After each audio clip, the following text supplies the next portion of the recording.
नमस्कार फ्रेंड्स। मैं आज आप लोगों को, जैसा कि मैंने कहा था कि आज आपको मैं रिफ्लेक्सिव प्रोनाउन के बाद इम्फैटिक प्रोनाउंस के बारे में बताने वाला हूँ।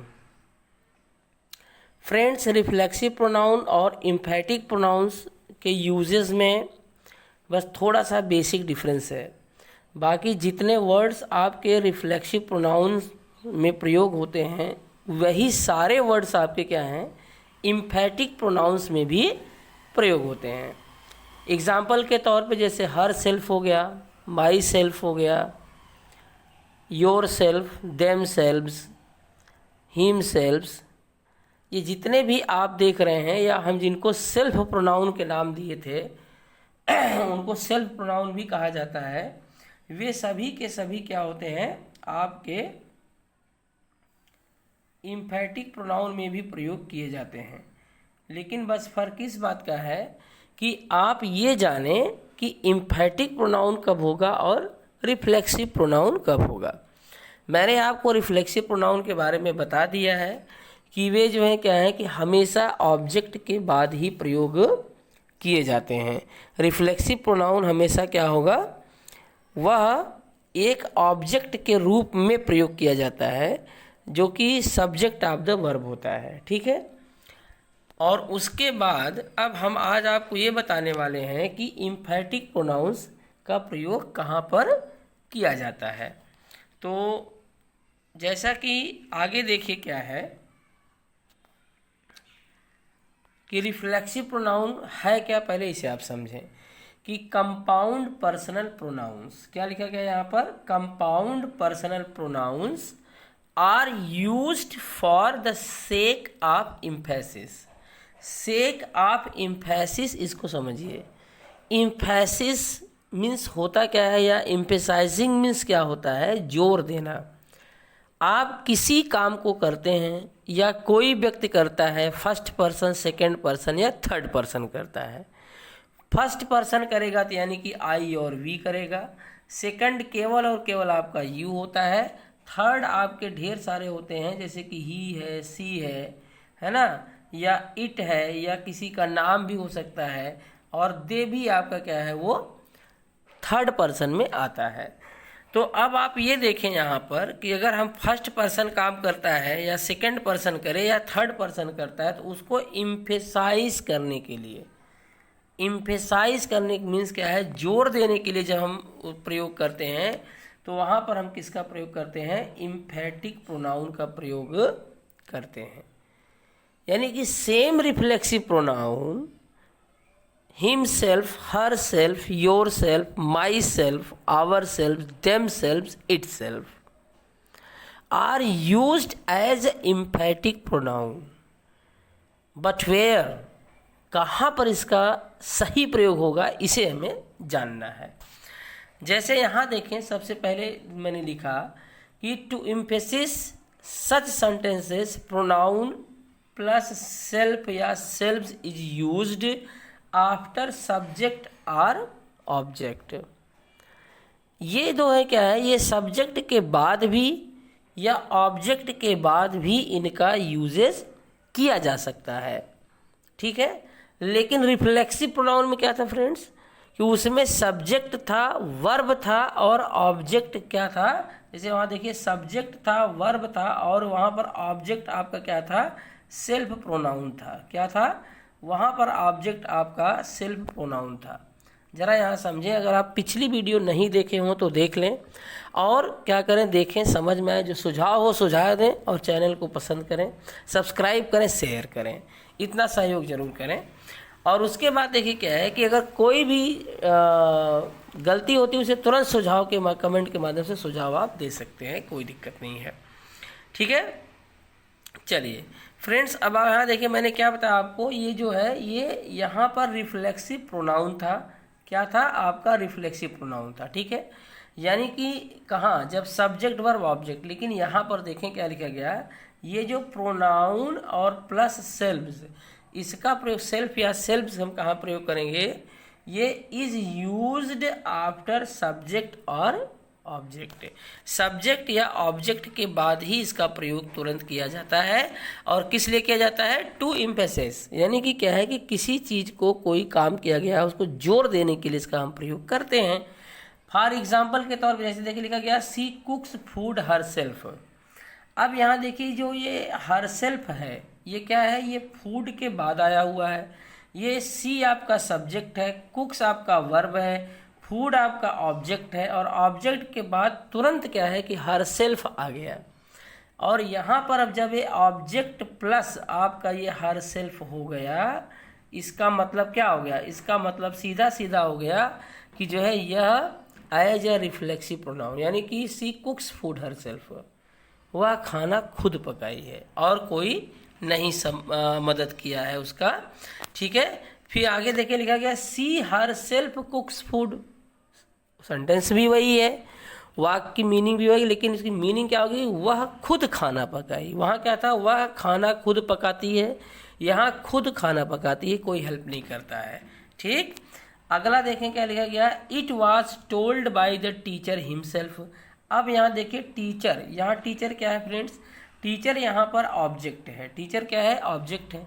जब हम ऑब्जेक्ट को इम्फेसाइज करते हैं, जब हम ऑब्जेक्ट, ध्यान से सुने, जब हम ऑब्जेक्ट को इम्फेसाइज करते हैं, यानी कि ऑब्जेक्ट को इम्फेसाइज करने के लिए हम ऑब्जेक्ट के बाद ही इम्फैटिक प्रोनाउन का प्रयोग करते हैं। किसका करेंगे? इम्फैटिक प्रोनाउन का हम प्रयोग करेंगे। कहाँ? तुरंत ऑब्जेक्ट के बाद।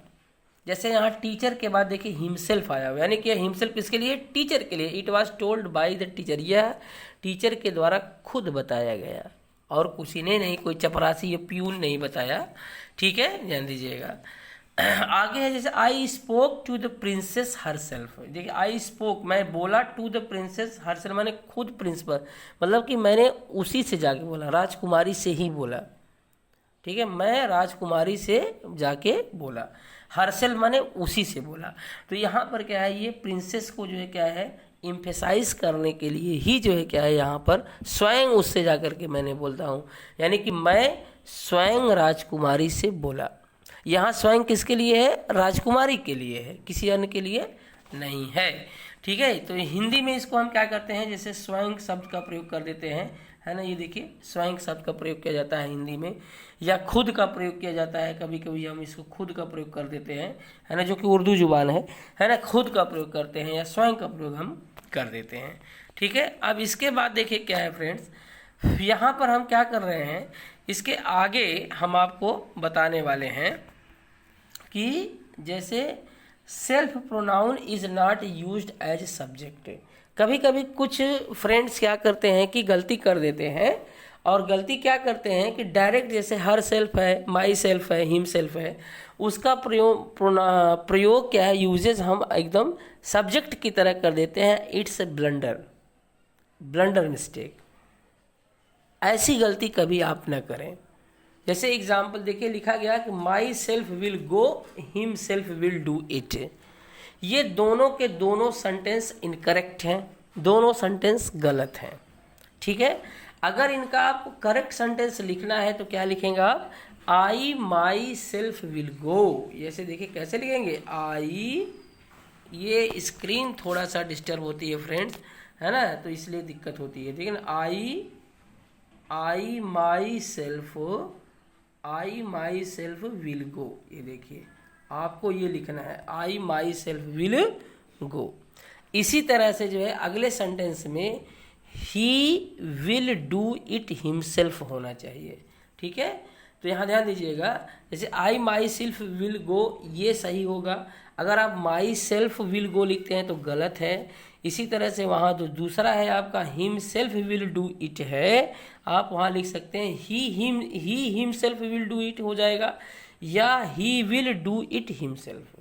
ठीक है, ऐसे भी हो जाएगा कि जो है यहाँ पर इस तरह से आप देखें तो कैसे इसके वाक्य बनेंगे। यहाँ पर जो हिमसेल्फ विल डू इट है, तो ये हिमसेल्फ चला जाएगा कहाँ, इट के बाद यहाँ आ जाएगा, यहाँ हिमसेल्फ लिखा जाएगा। ठीक है, यहाँ हिमसेल्फ लिखा जाएगा, और उसके बाद जो है क्या है, यहाँ इसके ही, ये जो है यहाँ पर विल के पहले ही आ जाएगा, यानी कि जहाँ हिमसेल्फ है वहाँ क्या होना चाहिए, ही होना चाहिए।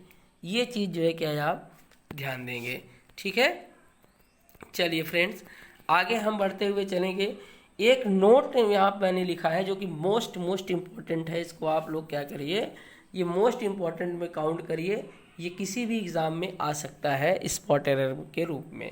एब्सेंट है, एड्रेस है, अवेल है, प्राइड है, प्लूम है, ये वर्ब हैं, ये सभी क्या हैं, ये वर्ब हैं। ठीक है, ये जितने वर्ब हैं इनके बाद रिफ्लेक्सिव प्रोनाउन फिक्स होता है प्रयोग, इसका प्रयोग अनिवार्य है। अगर इसका प्रयोग नहीं किसी सेंटेंस में है तो वह सेंटेंस इनकरेक्ट माना जाता है। इस चीज़ को एकदम क्लियर समझ लें। जैसे यहाँ देखें एग्जाम्पल के तौर पे, I availed myself of casual leave, यानी कि मैंने खुद जो है क्या है कैजुअल लीव लिया। He prides himself on his style, वह अपने स्टाइल पर, अपने तरीके पर जो है खुद गर्व करता है। और he addressed himself to the chairperson, उसने अपने आप को स्वयं चेयरपर्सन निर्माण कर लिया। ठीक है, तो इस प्रकार के जहाँ सेंटेंसेस आते हैं, एब्सेंट है, जैसे क्या एब्सेंट है, एड्रेस है, अवेल है, प्राइड है, प्लूम है, ये रिफ्लेक्सिव प्रोनाउन इनके बाद जरूर आएगा और ये सभी के सभी वर्ब हैं फ्रेंड्स, इस चीज़ को याद रखिएगा। ठीक है, ये बहुत इंपॉर्टेंट है, इसको हमें जानना बेसिकली बहुत ज़रूरी था। क्लियर है। इसके बाद एक और मैं आपको बता दूं, नोट में मैं शायद दिमाग से उतर गया होगा, ये एक वर्ड होता है इंजॉय। ये क्या होता है, ये इंजॉय है आपका। और इंजॉय के बाद जो है अगर नॉर्मल इंजॉय लिखा जा रहा है तो वहाँ पर उसके बाद ऑब्जेक्ट का आना जरूरी है। अगर ऑब्जेक्ट नहीं है तो सेंटेंस गलत माना जाता है।